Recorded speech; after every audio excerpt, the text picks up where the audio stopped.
The Day of the Dead is such an interesting holiday, and all holidays we tend to celebrate a bit. So what's a better way to celebrate the Day of the Dead than with tequila? I'm sure bottles of tequila are a part of many altars. So let's bring on Tomas to tell us more about tequila. Good morning, my pleasure.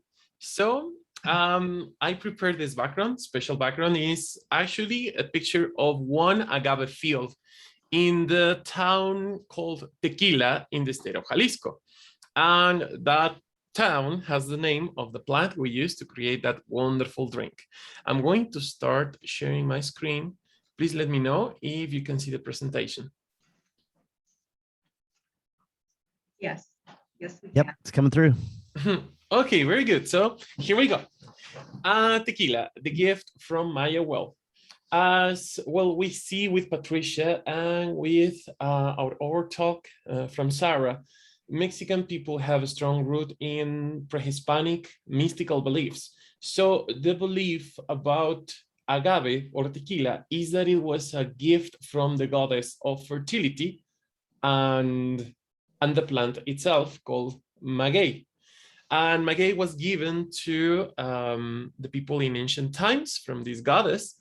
And we learn how to make the best out of it by boiling the core, including tequila and maybe other things I'm going to talk about today. So, maguey, the wonderful plant. Despite it resembles with aloe, agave or maguey belongs to a different family of plants. The basic difference is that while aloe has more pulp inside its leaves, the leaves of the agave are dry, and the honey, the scent of it, it's in the core, not in the leaves. And the plant is native to Mexico and Texas, even though it's widely cultivated around the world today and along its many different species. It can be used as an ornamental plant in dry and hot places due to its tolerance to heat and droughts. And curious fact, did you know Aztecs would use fibers from the agave leaves to create ixtle? Ixtle is a natural fiber. It's very resistant and flexible. And bags and paper were made from it. So you could actually weave it and create different things. And needless to say, the feature we appreciate the most is the juice we can get from its core. The juice from the agave maguey is used to make different kinds of drinks, including tequila. And tequila is not fermented, but is the result of distilling the juice obtained from boiling the core of the agave. So, sorry, quick parenthesis. When I was in high school, I had the opportunity to travel to the town named Tequila, and there they have these plants. They have the tequileras, which is the plants where they fabricate, they make the tequila. And you can actually see the process. It's very interesting. And tequila goes through two different distilling phases. The first one gives a product that is very high in alcohol, and then the second one gives what we know as tequila. So if you ever have the chance to drop by in the state of Jalisco, you can go to Tequila, and it's very wonderful to do the entire tour around the tequileras, and they give you samples. So there's much more than just tequila coming from agave. We love tequila, but that is not the only drink we can obtain from the plant. I'm going to present you some of the most representative drinks made from agave and how different they can be from tequila. So we can have soft drinks like lechuguilla and agave juice or pulque, and we also have different liqueurs like mezcal, raicilla, and sotol. And going to the first one, the soft drinks without alcohol. So on the right of the screen, we can see two things. The first one is a bag of lechuguilla. And on the bottom, we can see a bottle of agave juice. Lechuguilla is a very interesting drink. It's the result of fermenting the core of the agave. And it's sweet and sour. And some people like to freeze it and turn it into ice pops. They're very delicious. Now, cool thing, the first time I saw one of these bags, I thought it was bleach. because the same color of this bag is used in bottles of bleach or bags of chlorine. So when I was given one, I was like, no, no, no, there's no way I'm going to drink this. But then they told me that it was completely safe. It was just a soft drink. I tried it and I loved it. It's very interesting. The flavor is delicious. And it's very popular in my state, in Michoacán, and in the state of Jalisco as well. Then we have the jugo de agave, which is the plain juice extracted from the core of the plant. And we obtain it from boiling the cores like you would do with tequila, but without distilling or fermenting the product. You just filter it. It is often used to calm gastritis pain. It sort of works as a relief. Next, pulque, the ugly duckling. Do you remember that presentation about absinthe like around half a year ago? Well, we have a very similar story in Mexico, and there's where my idea on this presentation came from. So pulque was the most popular soft drink in Mexico before the early 20th century. But like absinthe, it went through a smear campaign that reduced, it didn't vanish pulque, but it did reduce the popularity of it a lot. It really affected the popularity of pulque. And what happened? By the end of the 19th century, there was this campaign claiming that pulque was filthy and dangerous. Why? It was a strategy to open the market for the more fancy and European beer. That time, Porfirio Diaz, the dictator, wanted to mimic everything he learned from Europe. Everything. And including that, it was the drinks. So the truth is that Mexicans didn't like beer that much when it was firstly introduced in Mexico. They would opt to drink pulque as they did before. And even people would mock at the beer, calling it tasted like donkey wee or miados de burro. So what happened? Porfirio Diaz got upset. And of course, he engaged this machinery of the smear campaign in order to provide with fake news around tequila. And the rumor was that pulque was fermented using cow poo or human feces. And pulque is fermented through yeast and bacillum just like beer. So bacteria and microbia found in the feces would kill the bacillum required to make pulque. It's impossible to ferment anything with that. So nothing to worry about. There won't be any poo in your pulque. If you ever come and try it, no biggies, okay? And in fact, there are cool features about pulque, which made it as popular as it was. It's rich in vitamin C, so it kind of boosts your immune system. Yes, one pulque a day keeps the doctor away. It's kind of smelly. That way people believe the rumors, but it's part of the natural smell of the plant. Just like aloe, it's kind of cheesy, or it has a weird smell when you use the pulp of it. But it's part of the plant smell. It can be natural, pulque, just plain pulque. It can be sweetened with honey, which is called aguamiel, or mixed with the pulp of other fruits, curado. You name it. You just name it and you can have it. Pulque de guayaba, guava pulque, pulque de Jamaica, hibiscus. I think even cacao or chocolate would be a possibility. So you can have as many versions of pulque as you can imagine. Tequila is an excellent drink, needless to say. But if you ever visit Mexico, pulque is a must try.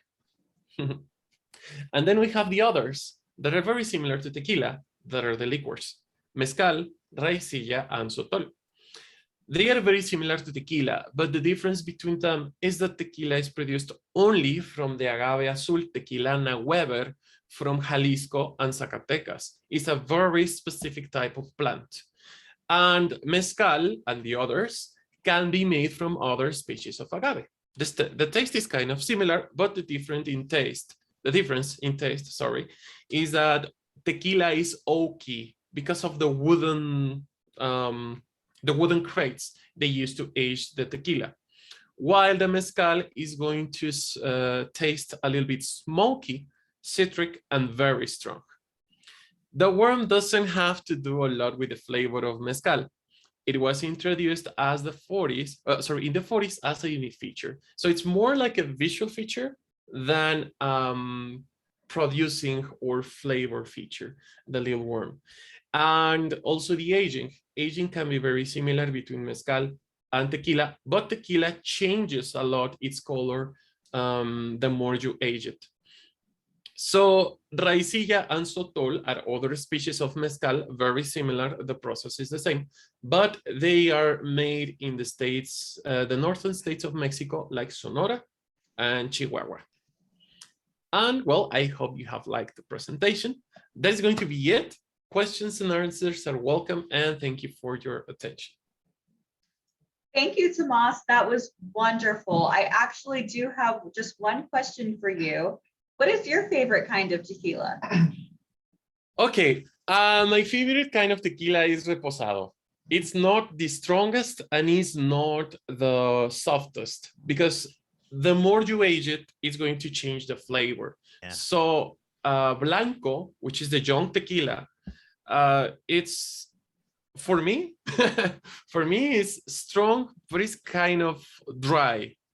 And añejo, which is the one you let age the most, like more than 5 years, it is very strong and kind of bitter. I mean, all tequila is bitter, but a little bit stronger. It's like coffee, kind of coffee taste. And reposado is like best of both worlds. Good to know. Thank you. Yeah, I have a few questions myself.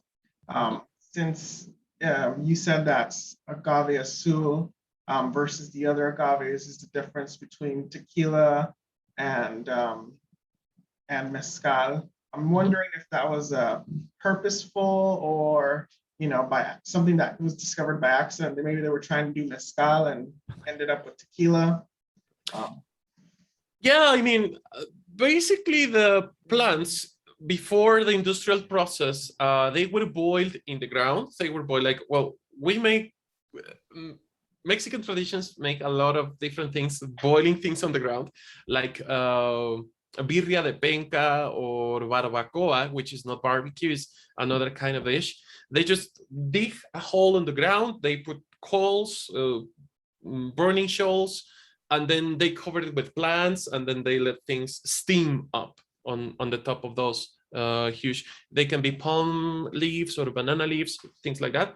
So they would do that with the agave, and then they would kind of extract the juice and make things. I don't know how they came to process the mezcal or the tequila in ancient times, but they nailed it. And the difference is that yes, it was kind of widespread around the country. So we have it both in the north and in the south of Mexico, like states of Oaxaca, Chiapas, Guerrero, Michoacán. But I think that particular distinction of the tequila came in the 19th to the 20th century with the industrial product and the denominación de origen, the, I don't know how to call that in English, but it's like when a product belongs to a specific place, like Parmesan cheese, and you know, those things. So the perfect excuse for making it exclusive to that region was that it is the only place where that kind of agave grows. The blue agave only grows in Jalisco and Zacatecas, and that's it. Interesting. Thank you. And we have one more question from Sophie. Yeah, we had a couple questions in the chat, so I just wanted to pop in. Hi, Tomas. One of the questions was, does higher quality tequila mean better tasting margaritas, or should we save money and use less expensive tequila? Good question. That's a good question. And I think that's a constant with, how do you call cocteleria? Well, prepared drinks. I think tequila is a very special drink. So you should reserve the higher quality tequilas for tasting it, just it. No lemon, no salt, no nothing, just get the taste of tequila. Little sips. Oh, I forgot to show you. Sorry, I got carried on by the presentation. And this is my caballito, okay? This is my caballito. It's a special glass I used to drink tequila and mezcal from time to time. It was a gift from a student that came from Sweden to study Spanish in Mexico. She didn't know what to give me. And I don't know, maybe I look a little bit like a drinker, which I'm not that, but she gave me these little caballitos and they're gorgeous. They're announced and you use them to drink tequila and mezcal because that's how you should drink it, little by little. One thing, and I don't want to scare you away, but it contains mescaline, which is a substance that can be toxic. So if you drink a lot of it, you can start having heavy nightmares, or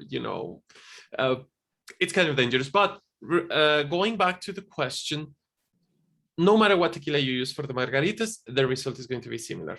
Reserve your better tequilas for special occasions. Got it. Thank you, Tomas. Okay.